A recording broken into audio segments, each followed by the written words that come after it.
قصہ ہارون رشید بادشاہ کے لڑکے کا۔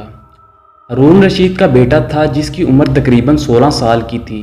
وہ بہت کثرت سے زاہدوں اور بزرگوں کی مجلس میں رہا کرتا تھا اور اکثر قبرستان چلا جاتا، وہاں جا کر کہتا کہ تم لوگ ہم سے پہلے دنیا میں تھے، دنیا کے مالک تھے، لیکن اس دنیا نے تمہیں نجات نہ دی حتیٰ کہ تم قبر میں پہنچ گئے۔ کاش مجھے کسی طرح خبر ہوتی کہ تم پر کیا گزر رہی ہے اور تم سے کیا کیا سوال و جواب ہوئے ہیں۔ اور اکثر یہ شعر پڑھا کرتا تھا، مجھے جنازے ہر دن ڈراتے ہیں اور مرنے والوں پر رونے والوں کی آوازیں غمگین کرتی ہیں۔ ایک دن وہ اپنے باپ بادشاہ کی مجلس میں آیا، اس کے پاس وزراء امراء سب جمع تھے اور لڑکے کے بدن پر ایک کپڑا معمولی اور سر پر ایک لنگی بندھی ہوئی تھی۔ ارکین سلطنت آپس میں کہنے لگے کہ اس پاگل لڑکے کی حرکتوں نے امیر المومنین کو دوسرے بادشاہوں کی نگاہوں میں ذلیل کر دیا ہے، اگر امیر المومنین اس کو سمجھائیں تو شاید یہ اپنی حالت سے باز آ جائے۔ امیر المومنین نے یہ بات سن کر اس سے کہا کہ بیٹا تو نے مجھے لوگوں کی نگاہ میں ذلیل کر رکھا ہے۔ اس نے یہ بات سن کر باپ کو تو کوئی جواب نہ دیا، لیکن ایک پرندہ وہاں بیٹھا تھا، اس کو کہا کہ اس ذات کا واسطہ جس نے تجھے پیدا کیا تو میرے ہاتھ پر آ کر بیٹھ جا۔ وہ پرندہ وہاں سے اڑ کر اس کے ہاتھ پر آ کر بیٹھ گیا، پھر کہا کہ اب اپنی جگہ پر چلا جا۔ وہ ہاتھ پر سے اڑ کر اپنی جگہ چلا گیا۔ اس کے بعد اس نے عرض کیا کہ ابا جان، اصل میں آپ دنیا سے جو محبت کر رہے ہیں اس نے مجھے رسوا کر رکھا ہے، اب میں نے یہ ارادہ کر لیا ہے کہ آپ سے جدائی اختیار کر لوں۔ یہ کہہ کر وہاں سے چل دیا اور ایک قرآن شریف صرف اپنے ساتھ لیا۔ چلتے ہوئے ماں نے ایک بہت قیمتی انگوٹھی بھی اس کو دے دی کہ ضرورت کے وقت اس کو فروخت کر کے کام میں لائے۔ وہ یہاں سے چل کر بصرہ پہنچ گیا اور مزدوروں میں کام کرنے لگا۔ ہفتے میں صرف ایک دن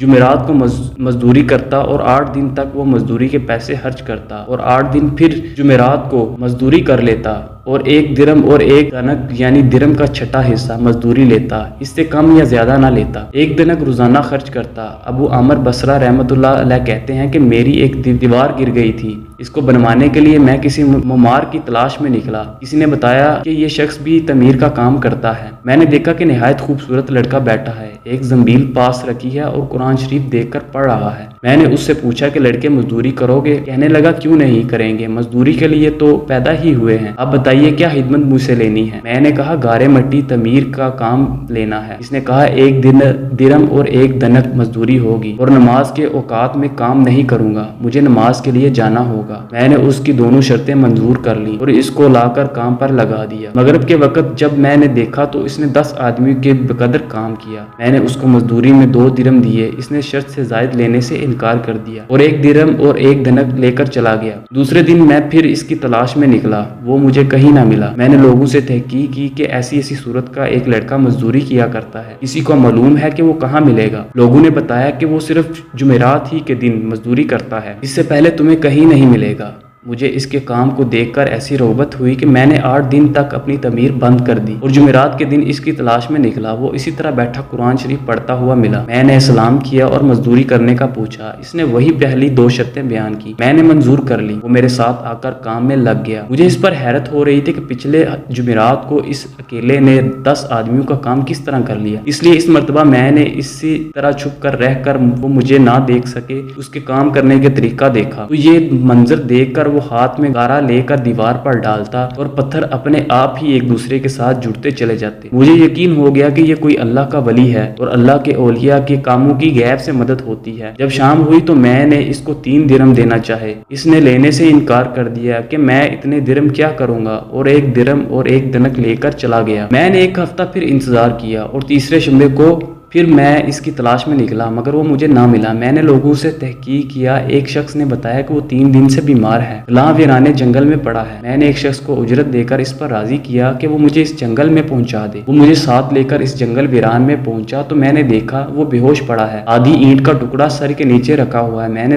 اس کو سلام کیا، اس نے جواب نہ دیا۔ میں نے دوسری مرتبہ سلام کیا تو اس نے آنکھ کھولی اور مجھے پہچان لیا۔ میں نے جلدی سے اس کا سر اینٹ پر سے اٹھا کر اپنی گود میں رکھ لیا۔ اس نے سر ہٹا لیا اور کہا میرے دوست، دنیا کی نعمتوں سے دھوکے میں نہ پڑ، عمر ختم ہوتی جا رہی ہے اور یہ نعمتیں سب ختم ہو جائیں گی۔ جب تو کوئی جنازہ لے کر قبرستان میں جائے تو یہ سوچتا رہا کر کہ تیرا بھی ایک دن اسی طرح جنازہ اٹھایا جائے گا۔ اس کے بعد اس نے مجھ سے کہا کہ ابو عامر، جب میری روح نکل جائے تو مجھے نہلا کر میرے اسی کپڑے میں مجھے کفن دے دینا۔ میں نے کہا میرے محبوب، اس میں کیا حرج ہے کہ میں تیرے کفن کے لیے نئے کپڑے لے آؤں؟ اس نے جواب دیا کہ نئے کپڑوں کے لیے زندہ لوگ زیادہ مستحق ہیں۔ یہ جواب حضرت ابو بکر صدیق کا جواب ہے، انہوں نے بھی اپنے وصال کے وقت یہی فرمایا، فرمائش کی تھی کہ میری انہی چادروں میں کفن کفن دے دینا۔ اور جب ان سے نئے کپڑے کی اجازت چاہی گئی تو انہوں نے یہی جواب دیا تھا۔ لڑکے نے کہا کہ کفن تو پرانا ہو یا نیا، بہرحال بوسیدہ ہو جائے گا، آدمی کے ساتھ تو صرف اس کے اعمال ہی رہتے ہیں، اور یہ میری لونگی اور لوٹا قبر کھودنے والے کو مزدوری میں دے دینا، اور یہ انگوٹھی اور قرآن شریف ہارون رشید تک پہنچا دینا، اور اس کا خیال رکھنا کہ خود انہی کے ہاتھ میں دینا، اور یہ کہہ دینا کہ ایک پردیسی لڑکے کی یہ میرے پاس امانت ہے، اور وہ آپ سے یہ کہہ گیا ہے کہ ایسا نہ ہو کہ اسی غفلت اور دھوکے کی حالت میں آپ کی موت آ جائے۔ یہ کہہ کر اس کی روح نکل گئی۔ اس وقت مجھے معلوم ہوا کہ یہ لڑکا شہزادہ تھا۔ اس کے انتقال کے بعد اس کی وصیت کے موافق میں نے اس کو دفن کر دیا اور دونوں چیزیں گورگن کو دے دیں، اور قرآن پاک اور انگوٹھی لے کر بغداد پہنچا۔ کسریٰ شاہی کے قریب پہنچا تو بادشاہ کی سواری نکل رہی تھی۔ میں ایک اونچی جگہ کھڑا ہو گیا۔ اول ایک بہت بڑا لشکر نکلا جس میں تقریباً 1000 گھوڑا سوار تھے۔ اس طرح یکے پہ دے کر 10 لشکر نکلے۔ 10ویں جتھے میں خود امیر المومنین بھی تھے۔ میں نے زور سے آواز دے کر کہا، اے امیر المومنین، آپ کا حضور اقدس کی قربت داری کا واسطہ، ذرا سا توقف کر لیجیے۔ میری آواز پر انہوں نے مجھے دیکھا تو میں نے جلدی سے آگے بڑھ کر کہا کہ میرے پاس ایک پردیسی لڑکے کی یہ امانت ہے جس نے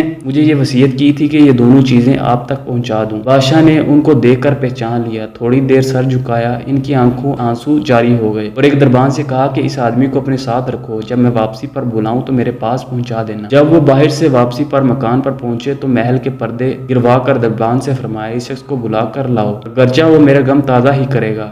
دربان میرے پاس آیا اور کہنے لگا کہ امیر المومنین نے بلایا ہے، اس کا خیال رکھنا کہ امیر پر صدمے کا بہت اثر ہے، اگر تم 10 باتیں کرنا چاہتے ہو تو 5 ہی پر اکتفا کرنا۔ یہ کہہ کر وہ مجھے امیر کے پاس لے گیا۔ اس وقت امیر بالکل تنہا بیٹھے تھے۔ اسے فرمایا کہ میرے قریب آ جاؤ۔ میں قریب جا کر بیٹھ گیا۔ کہنے لگے کہ تم میرے اس بیٹے کو جانتے ہو؟ میں نے کہا جی ہاں، میں ان کو جانتا ہوں۔ کہنے لگے وہ کیا کام کرتا تھا؟ میں نے کہا گارے مٹی کی مزدوری کرتے تھے۔ کہنے لگا تم نے بھی مزدوری پر کوئی کام اس سے کرایا تھا؟ میں نے کہا کرایا ہے۔ کہنے لگے تمہیں اس کا خیال نہ آیا کہ اس کی حضور اقدس صلی اللہ علیہ وسلم سے قربت تھی کہ یہ حضرت حضور کے چچا حضرت عباس کی اولاد ہیں؟ میں نے کہا امیر المومنین، پہلے اللہ جل شانہ سے معذرت چاہتا ہوں، اس کے بعد آپ سے عذر ہوا ہوں، مجھے اس وقت اس کا علم ہی نہ تھا کہ یہ کون ہے۔ مجھے ان کے انتقال کے وقت ان کا حال معلوم ہوا۔ کہنے لگے تم نے اپنے ہاتھ سے اس کو غسل دیا؟ میں نے کہا جی ہاں۔ کہنے لگے اپنا ہاتھ لاؤ۔ میرا ہاتھ لے کر اپنے سینے پر رکھ دیا اور چند شعر پڑھے جن کا ترجمہ یہ ہے، اے وہ مسافر جس پر میرا دل پگھل رہا ہے اور میری آنکھیں اس پر آنسو بہا رہی ہیں، اے وہ شخص جس کا مکان قبر دور ہے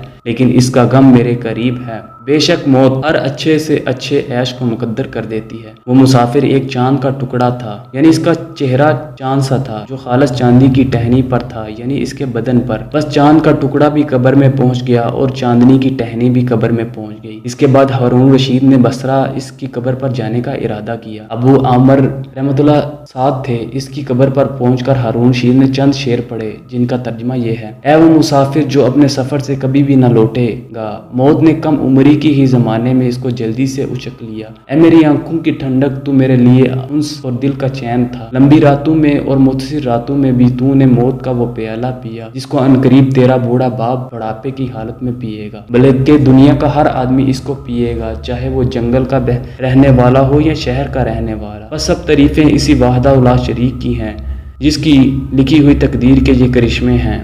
ابو عامر کہتے ہیں کہ اس کے بعد جو رات آئی تو میں اپنے وظائف پورے کر کے لیٹا ہی تھا کہ میں نے خواب میں ایک نور کا کنبہ دیکھا جس کے اوپر نور ہی نور پھیل رہا تھا۔ اس نور کے ابر میں سے اس لڑکے نے مجھے آواز دے کر کہا، ابو عامر، تمہیں حق تعالی شانہ جزائے خیر عطا فرمائے، تم نے میری تجہیز و تکفین کی اور میری وصیت پوری کی۔ میں نے اس سے پوچھا کہ میرے پیارے تیرا کیا خیال ہے؟ کہنے لگا میں ایسے مولا کی طرف پہنچا ہوں جو بہت کریم ہے اور مجھ سے بہت راضی ہے۔ مجھے اس مالک نے وہ چیز عطا کی جو نہ کبھی کسی آنکھ نے دیکھی، نہ کان نے سنی، نہ کسی کے دل پر ان کا خیال گزرا۔ حضرت عبداللہ بن مسعود فرماتے ہیں کہ تو رات میں لکھا ہے کہ حق تعالی شانہ نے ان لوگوں کے لیے جن کے پہلو رات کو خوابگاہوں سے دور رہتے ہیں، یعنی تہجد گزاروں کے لیے وہ چیزیں تیار کر رکھی ہیں جن کو نہ کسی آنکھ نے دیکھا، نہ کان نے سنا، نہ کسی آدمی کے دل پر ان کا خیال گزرا، نہ ان کو کوئی مقرب فرشتہ جانتا، نہ کوئی نبی رسول جانتا ہے۔ اور یہ مضمون قرآن پاک میں بھی ہے۔ کسی شخص کو خبر نہیں جو آنکھوں کی ٹھنڈک کا سامان ایسے لوگوں کے لیے خزانے عیب میں موجود ہیں۔ اس کے بعد اس لڑکے نے کہا کہ حق تعالی شانہ نے قسم کھا کر فرمایا ہے کہ جو میں دنیا سے اس طرح نکل آئے جیسا میں نکل آیا، اس کے لیے یہی اعزاز و اکرام ہے جو میرے لیے ہیں۔ اور لکھنے والے صاحب کہتے ہیں کہ یہ سارا قصہ مجھے اور طریقے سے بھی پہنچا ہے۔ اس میں یہ بھی ہے کہ کسی شخص نے ہارون رشید سے اس لڑکے کے متعلق سوال کیا تو انہوں نے بتایا کہ میرے بادشاہ ہونے سے پہلے یہ لڑکا پیدا ہوا تھا، بہت اچھی تربیت پائی تھی، قرآن پاک بھی پڑھا تھا اور علوم بھی پڑھے تھے۔ جب میں بادشاہ بن گیا تو یہ مجھے چھوڑ کر چلا گیا تھا، میری دنیا سے اس نے کوئی رابطہ نہ اٹھائی۔ چلتے وقت میں نے ہی اس کی ماں سے کہا تھا کہ اس کو یہ انگوٹھی دے دے۔ اس انگوٹھی کا یاقوت بہت زیادہ قیمتی تھا مگر وہ اس کو بھی کام میں نہ لایا، مرتے وقت واپس کر گیا۔ یہ لڑکا اپنی والدہ کا بڑا فرما بردار تھا۔ اگر آپ کو یہ ویڈیو اچھی لگی ہے تو لائک کریں، شیئر کریں اور کمنٹ ضرور کریں۔